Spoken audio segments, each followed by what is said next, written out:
I don't care about your BS. Kailangan hanapin yung Grazildang yan. Gusto ko siya ano. Pinagtangkaan ni Grazilda ang buhay ng anak ko. Pero pinatakas mo siya. Hindi yung magagawa ni Grazilda. She's a good person.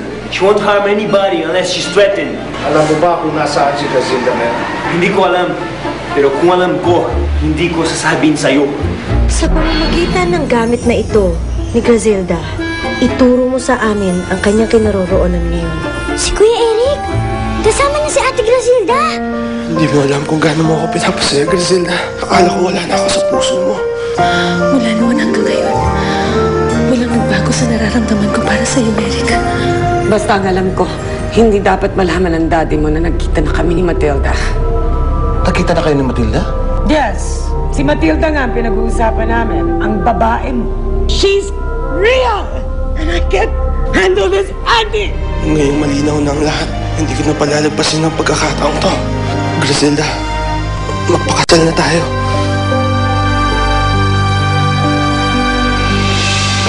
Magpakasal na tayo. Hindi ko sukat na kailangan mangyayari ito, Eric. Naaayahin mo akong magpakasal. Ngunit ikinululungkot kong sabihin sa iyo na hindi maaari ang iyong nais.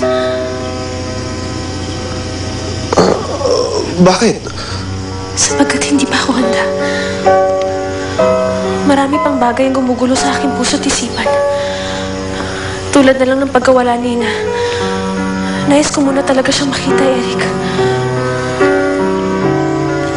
Tama ka. Pasensya na kung hindi ko agad naisip yun. Medyo nadala lang ako sa nararamdaman ko. Hindi ko naisip na meron pa tayong ibang bagay na dapat unahin. Maraming salamat at ako'y yung naunawaan, Eric. Basta ang importante, magkasama tayo ngayon.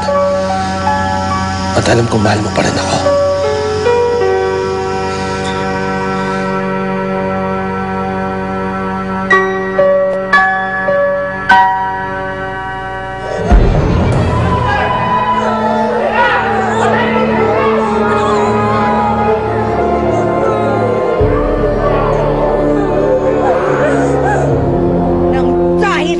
Paniniwala sa Fairy Godmother. Kaya ako nahihina! Napakasan ka niya! Ibig sabihin, mas malakas pa rin siya sa'yo! Tama! Gagawa siya ng paraan para mailigtas ang siya sa kasamaan mo! Hindi ako papayag na magpatuloy ang inyong pananampalataya sa kanya!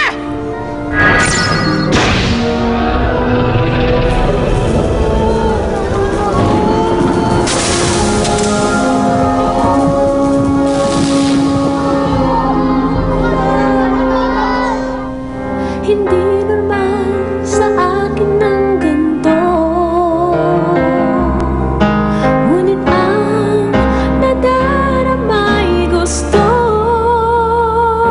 Hindi ko alam anong pato, tila nahuhulog sa'yo. Bakit lumulukso ang puso ko kapag nariyan Grazilda, mahal mo pa rin ba ako? Oo, Eric. Mahal pa rin kita. Ngayong malinaw na ang lahat, hindi ko na palalagpasin ang pagkakataong to. Grazilda, magpakasal na tayo.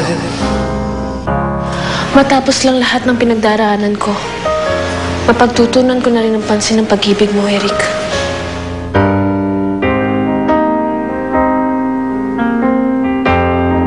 Gagawin ko ang lahat para matulungan ka, Grazilda. Pinapangako ko.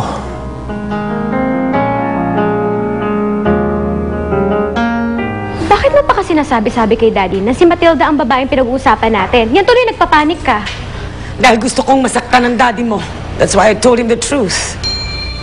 Pero, Mom, si Daddy ba talaga nasaktan o ikaw?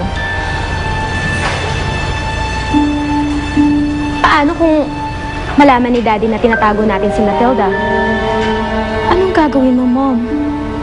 God forbid. Kapag may nalaman na akong impormasyon kung nasan si Inay Matilda, babalik din ako agad. Kung sumama na lang kaya ako sa'yo. Mabuti na yung dito ka na lang, Grazilda. Sigurado akong hinahanap ka ng mga pulis ngayon.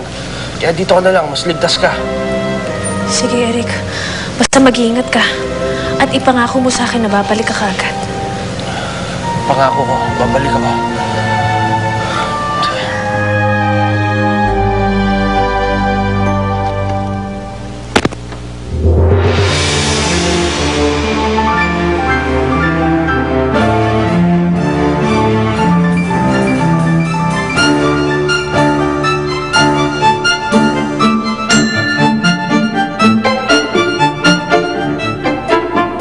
Tanggapin mo ang aking munting regalo. Makikita mo ang kaharian ng Fantasia sa bagay na yan. At maalala mo ko na siyang nagmamahal sa iyo mula sa Fantasia. At tanggapin mo ito. Tanda ng aking pagmamahal sa iyo.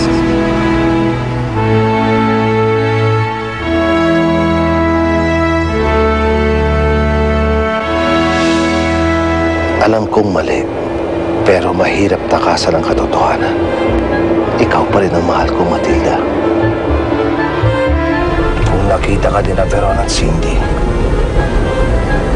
posibleng nandito ka lang kasama ang ating anak. Sana makita tayo muli. Sana'y magtagumpay ka sa paghahanap mo kay na, Eric.